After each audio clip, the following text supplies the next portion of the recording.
The gym smelled like polished hardwood and old sweat. Familiar, worn, home. Afternoon sunlight streamed through the high windows in warm, dusty stripes, catching on bouncing basketballs and squeaking sneakers. Malik Turner, 17, focused, steady, quick-footed, moved across the court with the kind of grace that didn't need to announce itself. He didn't talk much. He didn't need to. The ball spoke for him. He took a step-back jumper. Clean release, perfect arc. Swish. Again. And again. And again. His teammates noticed. Everyone noticed. Everyone except the one person who mattered today. Coach Reynolds, pacing the sidelines with a clipboard tucked under his arm, didn't glance Malik's way. Instead, he watched Bryce, the team captain, bigger, louder, confident in the way only someone who has always been told he belongs can be. Bryce dribbled, shot, missed, laughed, and Coach laughed with him. When practice ended, the team gathered center court. Coach Reynolds clapped his hands once. Starting lineup for Saturday's regional qualifier, he announced. He listed names: Bryce, Marcus, Tyler, Jonah. He paused. Everyone waited for the obvious next name. Malik had been leading in points, assists, and steals for 2 straight seasons. He was the backbone of the team, the closer, the reliable heartbeat. Coach cleared his throat. And Chris. The gym went quiet. Chris blinked, startled. He was good, but not Malik good. Everyone knew it, even Chris. Malik stood still, expression unreadable. Not angry, not shocked, just still. Bryce smirked a little. Not cruel, just comfortable in a system that was built around him. A few teammates shifted uncomfortably. They looked at Malik, looked at the floor, said nothing. Silence sometimes is just another kind of harm. Coach didn't explain himself. He didn't need to. He believed his reasoning went unspoken. After everyone began drifting out of the gym, Malik stayed behind, bouncing the ball once, twice, catching it on the upstroke. He didn't look at Coach. He didn't challenge him. He just asked, quiet but steady, "Coach, why bench me?" Coach didn't look up from his clipboard. "We're trying a new strategy. You can come off the bench if needed." No eye contact, no acknowledgement, no respect, as though Malik hadn't spent years proving himself, as though his work was invisible. Malik nodded once.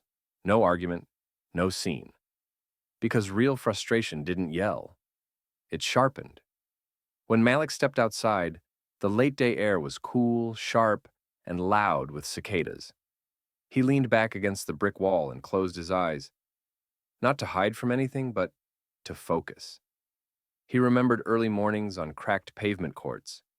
He remembered his mother rebounding for him before sunrise. He remembered practicing alone through winter cold. No noise, no praise, no one to validate him. He hadn't gotten this far because someone believed in him. He got here because he believed in himself. Teammates walked past him on their way to the parking lot. Some clapped his shoulder, awkward, apologetic. Bryce threw him a half grin like a better luck next time. Coach didn't look back at him once, but Malik didn't need anyone to look. He picked up the ball and went back inside.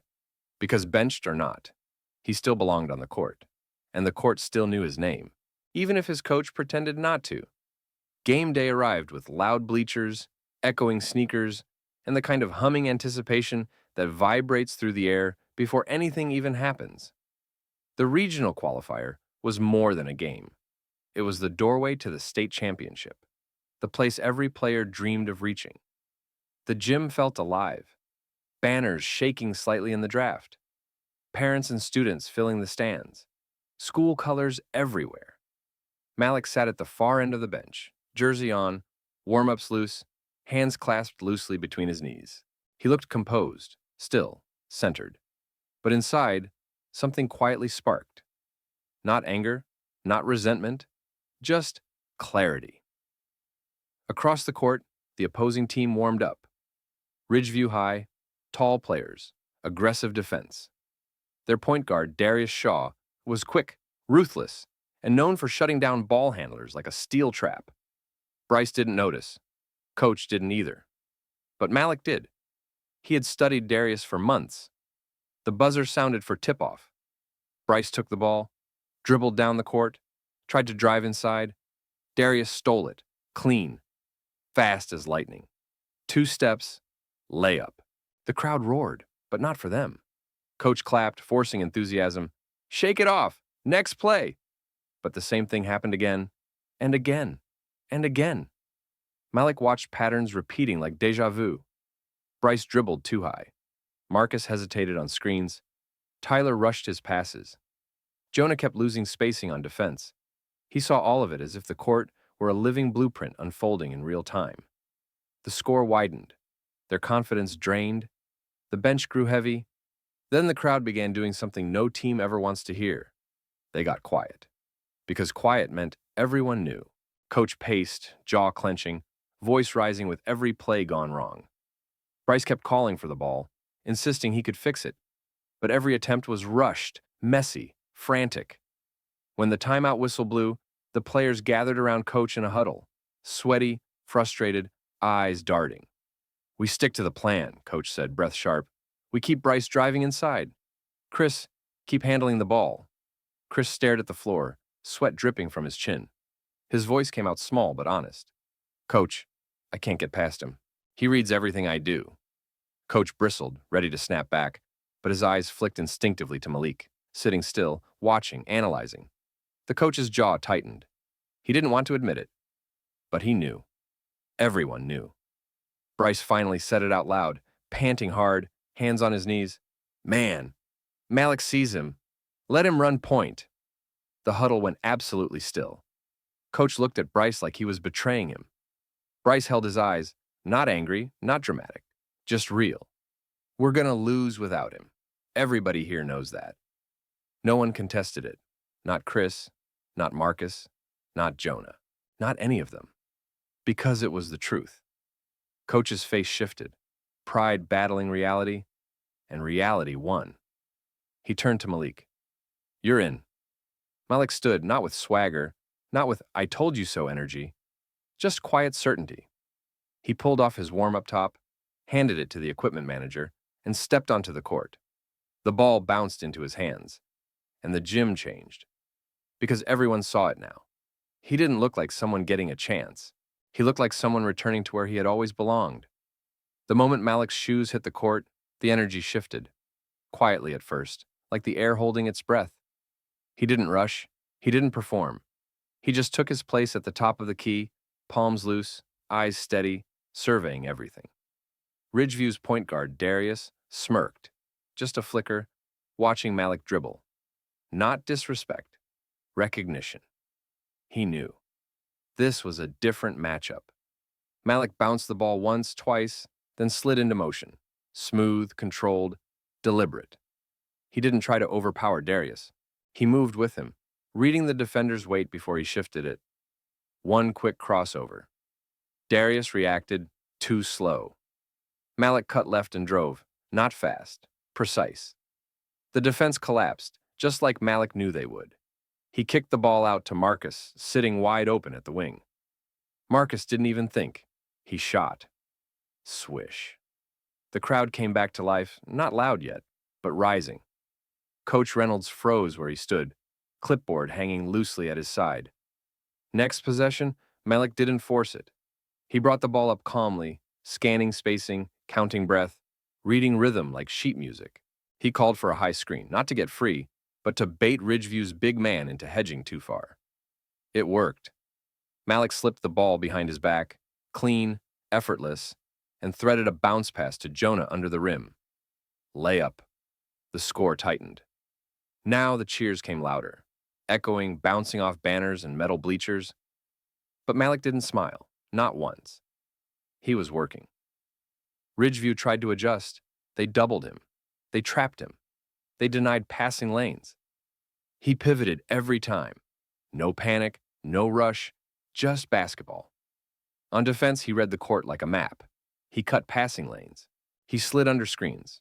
He stole the ball clean from Darius, no contact, no foul, just timing born from countless hours alone on cracked asphalt courts. Then came the moment. Tie game. 30 seconds left. Crowd on its feet. The gymnasium buzzed like electricity. Even the air felt tense.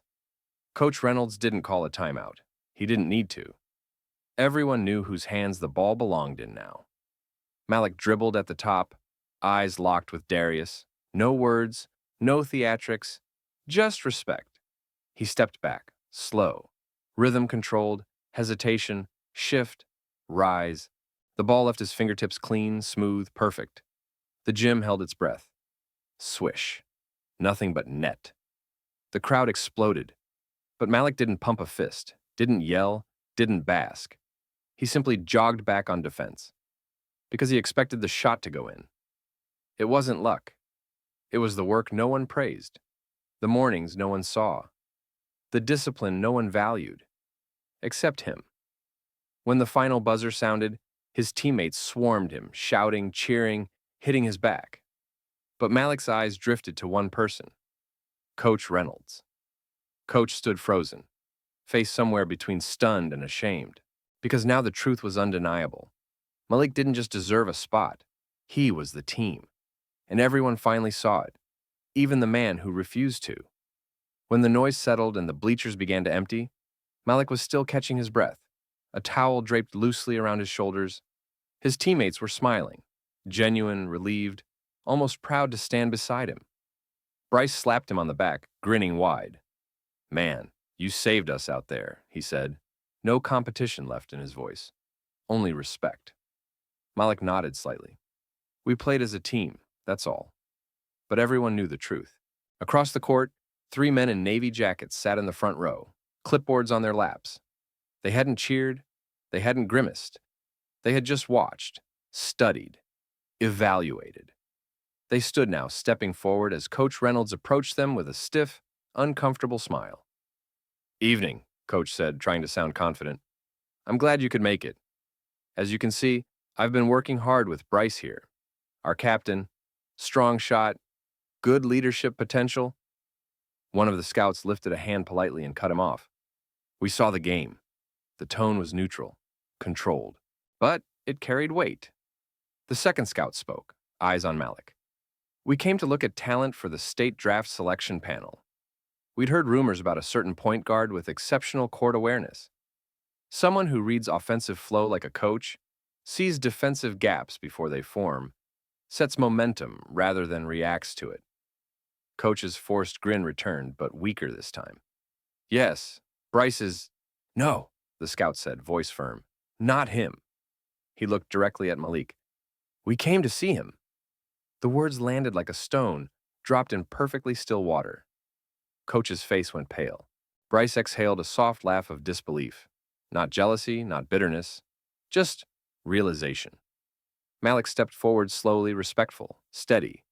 He didn't boast, didn't gloat, didn't even smile big. Just a slight nod. Acknowledgement. A greeting between professionals. The first scout extended his hand. "Malik Turner, right?" "Yes, sir. You have something rare. You control the rhythm of the game rather than chasing it. We don't just want you at state tryouts. We want you at the first pick evaluation showcase." Silence. Then Marcus let out a whoop. Jonah clapped his hands. Chris looked like he might actually cry from relief instead of stress for once. Coach Reynolds swallowed hard. Well, of course, I've always believed Malik had potential. I was simply strategizing." He couldn't even finish it. He knew no one believed him. Not the scouts, not the team, not even himself. Malik turned to him, not angry, not triumphant, just honest. "You benched me because you didn't think I belonged," he said quietly. "But I've always belonged. I didn't need your permission for that." Coach's eyes dropped. Because the truth didn't need volume. It just needed air. The scouts motioned for Malik to join them at the side of the court for final scheduling. Malik moved with calm confidence, his stride sure, shoulders relaxed. As he walked past his coach, Bryce murmured to Coach, low, but not low enough to miss, "Next time, try seeing the player before you see your assumptions." Coach had no response, because there wasn't one. The state championship draft ceremony was held in the Civic Auditorium downtown, a place normally reserved for symphonies and political speeches. Tonight, though, the stage was set with polished wood flooring, a long table draped in navy cloth, school banners hung proudly overhead, and a row of folding chairs where the best young athletes in the region sat waiting. Malik sat in the middle of the group, uniform replaced by a clean suit his mom had ironed twice. He didn't fidget, didn't bounce his knee, didn't look around in anxious bursts like some of the others. He sat still, hands folded, breathing measured, because he had been preparing for moments like this his entire life. He just wasn't always invited to them. Coach Reynolds stood a few rows back, surrounded by parents and faculty. His expression held a strange tightness. Not anger, not pride, something in between. Regret, maybe. Or recognition. The kind of realization that comes too late to fix what needed fixing. Malik's mother sat near the front, hands clasped tight in her lap. She wasn't dressed fancy, but she was radiant.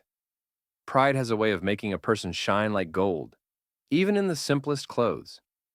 The announcer stepped up to the podium, tapping the microphone. Ladies and gentlemen, thank you for joining us for the 2025 State Championship Player Draft.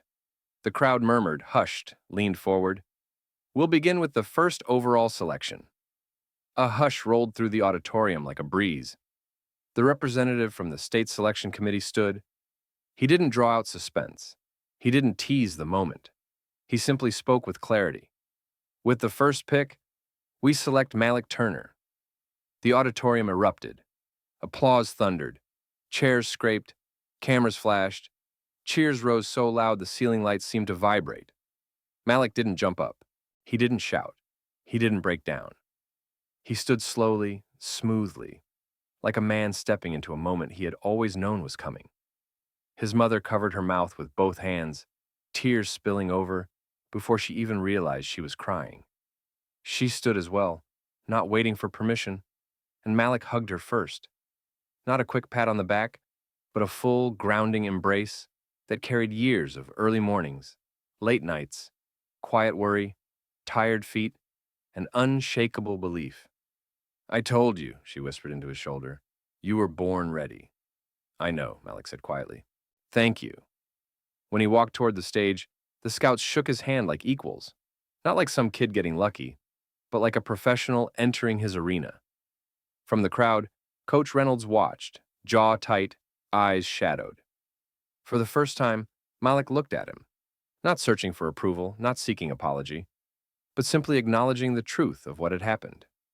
Coach looked away first, not because he was ashamed of Malik, but because he now understood what he had failed to see. He didn't bench Malik because Malik wasn't ready. He benched him because he was. And some people mistake brilliance for threat. When the ceremony ended, teammates crowded around Malik, not out of obligation but genuine pride. Bryce stepped forward, hand out, strong grip, no ego left between them. You earned every second of this, Bryce said. Malik smiled, small but real. We all earned that game. Thanks for saying something. When it mattered, Bryce nodded once. Someone had to. The gym had been loud. The draft had been loud. But now, walking outside into the cool night air, Malik breathed deeply, peacefully, like the world had expanded instead of tightened around him. He didn't just get drafted. He proved something bigger. Talent can be ignored. Work can be dismissed. But potential cannot be benched forever. Eventually, it demands to be seen. And tonight, the whole state saw him.